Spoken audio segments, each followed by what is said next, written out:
आग लग चुकी है जिसका डर पूरी दुनिया को था। क्या अमेरिका और ईरान अब पर्दे के पीछे नहीं, आमने सामने की जंग में उतर चुके हैं? क्या 21 जगहों पर अमेरिकी ठिकानों पर हुए हमले एक बड़े युद्ध का ट्रेलर हैं? और क्या अब अमेरिका अपने अपाचे हेलीकॉप्टर और MQ-9 रियर ड्रोन का हिसाब लेने के लिए ईरान पर ऐसा प्रहार करने वाला है जिसकी गूंज पूरे खाड़ी को जला देगी? If the terrorist regime makes the mistake of attacking us again, we will respond with force. Because Israel has the full right to self-defense, and we exercise it whenever necessary. Bahrain, Jordan, Kuwait, एक के बाद एक नए हमले। अमेरिकी सेना high alert पर और दावा है कि ईरान ने अमेरिकी ठिकानों को निशाना बनाकर साफ संदेश दे दिया है कि अब जवाब सिर्फ बयान से नहीं, बारूद से दिया जाएगा। आसमान में उड़ रहे अमेरिका के ताकतवर MQ-9 ड्रोन को मार गिराया गया और अब सवाल उठ रहा है, क्या इस हमले ने ट्रंप का गुस्सा 7वें आसमान पर ला दिया है? व्हाइट हाउस सबसे बड़े बदले की तैयारी में है। क्या ईरान के खिलाफ नई एयर स्ट्राइक का काउंटडाउन शुरू हो चुका है? क्या खमनेई और ट्रंप के बीच छिड़ी ये जंग पूरे मिडिल ईस्ट को युद्ध के ऐसे भंवर में धकेल देगी जिससे निकलना आसान नहीं होगा?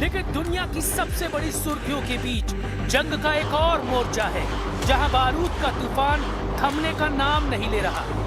यूक्रेन के पोक्रोवस्क मोर्चे पर सिर्फ 24 घंटे में 234 सैन्य टकराव।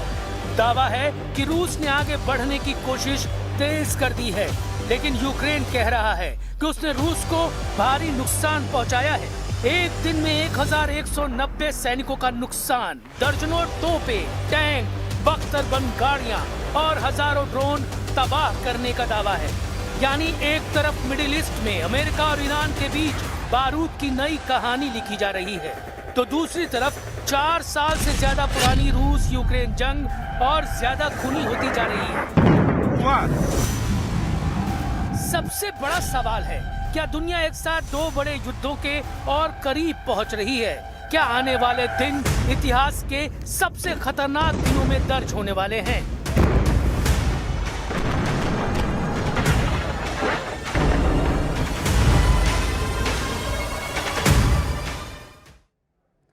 नमस्ते, आप देख रहे हैं कच्चा चिट्ठा। मैं हूं आपके साथ जसप्रीत कौर। डील में हो रही देरी की वजह से ट्रंप तेहरान पर भड़क गए हैं। उन्होंने कहा कि अगर और देरी हुई तो उसकी कीमत पूरा ईरान चुकाएगा। उधर अमेरिका के हमले के बाद ईरान ने पलटवार करते हुए खाड़ी के 3 देशों पर हमला कर दिया।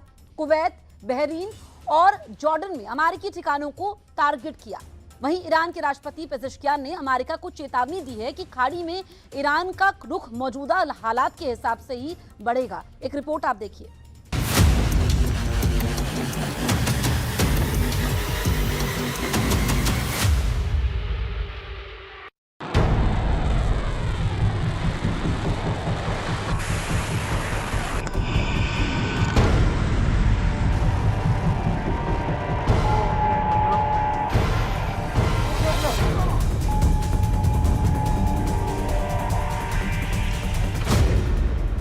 गिराया उड़ता टैंक F-35 पर हमला। अमेरिका और ईरान ने एक दूसरे पर बेहद घातक हमले शुरू कर दिए हैं।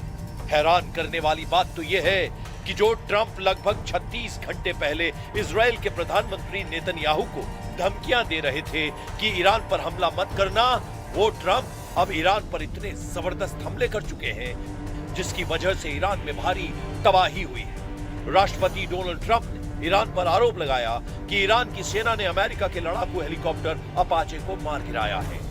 अमेरिकन सेंट्रल कमांड यानी सेंटकॉम की तरफ से दावा किया गया है कि ईरान ने अमेरिका के उड़ते टैंक यानी अपाचे को उस वक्त मार गिराया जब वो एक मिशन पर था। इधर ईरान ने अमेरिका से हमले का बदला लेना शुरू कर दिया है। दावा किया गया है कि ईरान ने 3 अरब देशों में अमेरिका के 21 सैन्य ठिकानों पर तूफानी मिसाइल और ड्रोन हमले किए हैं। कुछ रिपोर्ट्स में यह भी दावा किया जा रहा है कि ईरान अमेरिका पर बेहद सटीक हमले करने वाला है और ईरान को एक खुफिया मिशन के तहत ईरान समर्थित कुख्यात हैकर ग्रुप हंडाला ने अमेरिकी हथियारों और गुप्त अड्डों की खुफिया जानकारी ईरान की IRGC को दे दी है। खबर तो यहां तक आ चुकी है कि ईरान ने बहरीन में मौजूद अमेरिकी नौसेना के 5वें बेड़े के हेडक्वार्टर पर घातक हमला किया है। कुछ रिपोर्ट्स में यह भी दावा किया गया है कि अमेरिका के F-35 जेट के हैंगर पर भी ईरान ने जबरदस्त हमला किया है। हम शुरुआत करते हैं उस खबर से जिसने ट्रंप को मजबूर कर दिया कि वो ईरान पर हमला करे। अमेरिका के 21 ठिकानों पर हमले, ईरान में ट्रंप ने मचाई भारी तबाही। जरा ईरान की दहाड़ती मिसाइलों को देखिए जो 250 से लेकर 1200 किलोमीटर दूर अरब के 3 देशों में मौजूद अमेरिकी सैन्य ठिकानों पर घातक हमले कर रही है। ईरान का दावा है कि यह हमला उसने इसलिए किया क्योंकि अमेरिकी सेना ने हॉर्मुज में मौजूद ईरानी तेल भंडार और द्वीप पर तूफानी हमले किए हैं। पहले हम आपको बताते हैं कि ईरान ने हमले अमेरिकी ठिकानों पर कहां-कहां किए हैं और ईरान ने मिसाइलें कहां से दागी हैं। मरकजी प्रांत से मिसाइल हमला, ईरान का अमेरिका से बदला। ताजा सैन्य और खुफिया दावों के मुताबिक ईरान का मरकजी प्रांत मौजूदा ईरान युद्ध में एक बहुत बड़ा केंद्र बनकर उभरा है। खुफिया और सैटेलाइट ट्रैकिंग इनपुट्स के मुताबिक 10 जून को तड़के ईरान के इस्लामिक रेवोल्यूशनरी गार्ड्स कॉर्प्स यानी IRGC ने मरकजी प्रांत के खोमेन शहर में बने अपने अंडरग्राउंड मिसाइल बेस से हमले किए हैं। मोबाइल लॉन्चर से बहरीन और कुवैत में मौजूद अमेरिकी ठिकानों की तरफ बैलिस्टिक मिसाइलें और ड्रोन दागे हैं। कुवैत के रक्षा मंत्रालय और बहरीन डिफेंस फोर्स ने पुष्टि की है कि तड़के उनके एयर स्पेस में कई हवाई खतरे देखे गए जिन्हें उनके एयर डिफेंस सिस्टम ने इंटरसेप्ट किया। ईरान ने ये मिसाइलें मरकजी प्रांत खोमेन से दागी। ये मिसाइलें सीधे बहरीन में अमेरिकी नौसेना के 5वें बेड़े और कुवैत के अमेरिकी बेस की तरफ टारगेट करके दागी गई।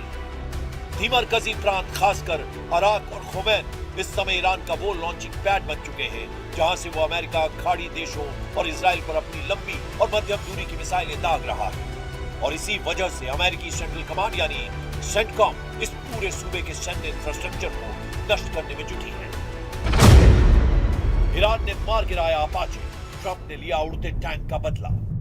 दावों के मुताबिक 8 जून 2026 को अमेरिकी सेना का AH-64 Apache attack helicopter Oman के तट के पास हॉर्मुज में गश्त कर रहा था। उसी वक्त ईरान के शाहिद ड्रोन ने बेहद सटीक हमला किया, अमेरिकी लड़ाकू हेलीकॉप्टर को मार गिराया। दावा किया जा रहा है कि ईरान ने अपाचे हेलीकॉप्टर को किसी पारंपरिक एंटी एयरक्राफ्ट मिसाइल से नहीं बल्कि ईरान के घातक शाहिद सुसाइड ड्रोन से मार गिराया। खुफिया रिपोर्ट्स के मुताबिक हवा में उड़ान भर रहे अमेरिकी अपाचे हेलीकॉप्टर से ईरान के शाहिद ड्रोन की सीधी टक्कर हुई जिसके कारण हेलीकॉप्टर तुरंत क्रैश होकर खाड़ी के पानी में जा गिरा। हालांकि अमेरिकी राष्ट्रपति डोनाल्ड ट्रंप और पेंटागन इसे ईरान का सीधा और जानबूझकर किया गया हमला मान रहे हैं, जबकि ईरान इसे ह्यूमन एरर या महज एक एक्सीडेंट बता रहा है। दावा किया जा रहा है कि अमेरिकी नौसेना के इतिहास में पहली बार बहरीन स्थित टास्क फोर्स 59 द्वारा संचालित एक रोबोटिक ड्रोन बोट ने दुर्घटना के मात्र 2 घंटे के भीतर रात करीब 3:30 बजे दोनों अमेरिकी पायलटों को समंदर से सुरक्षित निकाल लिया। फॉक्स न्यूज के मुताबिक एक वरिष्ठ अमेरिकी अधिकारी ने कहा कि ईरान के 20 ठिकानों पर हमला किया गया। अमेरिकी सेंट्रल कमांड ने दक्षिणी ईरान में भीषण हवाई हमले किए। अमेरिकी लड़ाकू विमानों ने हॉर्मुज जल डमरू मध्य के पास स्थित ईरानी एयर डिफेंस, ग्राउंड कंट्रोल और सर्वेलांस रडार साइट्स को निशाना बनाया। धमाकों की गूंज बंदर आवास, केशव द्वीप, जास्क और शिर्क में सुनी गई। अधिकारी के अनुसार अमेरिकी सेंट्रल कमांड यानी सेंटकॉम ने कहा है कि फिलहाल अमेरिकी हमले खत्म हो चुके हैं लेकिन स्थिति अभी भी सक्रिय बनी हुई है। उन्होंने कहा कि अगर ईरान जवाबी कार्रवाई करता है तो अमेरिकी सेना प्रतिक्रिया देने के लिए पूरी तरह तैयार है। खुफिया दावों के मुताबिक ईरान समर्थित कुख्यात हैकर ग्रुप हंडाला ने फारस की खाड़ी में मौजूद सभी अमेरिकी सैन्य ठिकानों की सटीक लाइव लोकेशन और कोऑर्डिनेट्स हैक करके IRGC को सौंप दिए हैं। हैकर्स ने चेतावनी दी है कि जल्दी ही इन कोऑर्डिनेट्स पर शाहिद 136 ड्रोनों का स्वागत करने के लिए तैयार रहे। ईरान समर्थित कुख्यात हैकर ग्रुप हंडाला एक ऐसे साइबर लड़ाके हैं जो अमेरिका के आधुनिक हथियारों पर भारी पड़ने लगे हैं। बहरीन, कुवैत, जॉर्डन टारगेट, 5वें बेड़े F-35 अड्डे पर हमला। ईरान पर जिस रफ्तार से अमेरिका ने हमला किया है उससे कहीं ज्यादा ईरान ने भी अरब देशों में मौजूद अमेरिकी अड्डों पर हमला किया है। ईरान की IRGC ने 3 अरब देशों में 21 अमेरिकी सैन्य ठिकानों पर हमले किए हैं। IRGC की नौसेना और मिसाइल यूनिट से बहरीन, कुवैत और जॉर्डन में अमेरिकी सैन्य ठिकानों पर ताबड़तोड़ हमले किए हैं। IRGC का दावा है कि उन्होंने बहरीन में अमेरिकी नौसेना के 5वें बेड़े के मुख्यालय पर ड्रोन दागे हैं। वहीं खुफिया इनपुट है, ईरान ने जॉर्डन में F-35 हैंगर को तबाह करने का दावा किया है। पेंटागन के सूत्रों के हवाले से खबर है कि ईरान की वायु रक्षा प्रणाली ने दक्षिणी ईरान के जैम इलाके के ऊपर उड़ान भर रहे एक अमेरिकी खुफिया ड्रोन MQ-9 रीपर को मार गिराया। IRGC ने आधिकारिक बयान जारी कर दावा किया है कि उनकी लंबी दूरी की बैलिस्टिक मिसाइलों ने जॉर्डन के अल अजराक एयरबेस पर स्थित F-35 लड़ाकू विमानों के हैंगर और एक मुख्य कमांड एंड कंट्रोल सेंटर को पूरी तरह नष्ट कर दिया है। हालांकि जॉर्डन की सेना ने कहा कि उन्होंने ईरान की तरफ से आ रही 5 मिसाइलों को हवा में ही इंटरसेप्ट कर लिया और उनका मलबा खाली इलाके में गिरा है। इसके अलावा ईरान ने खाड़ी देशों को सख्त चेतावनी दी है, जमीन दी तो अंजाम भुगतोगे।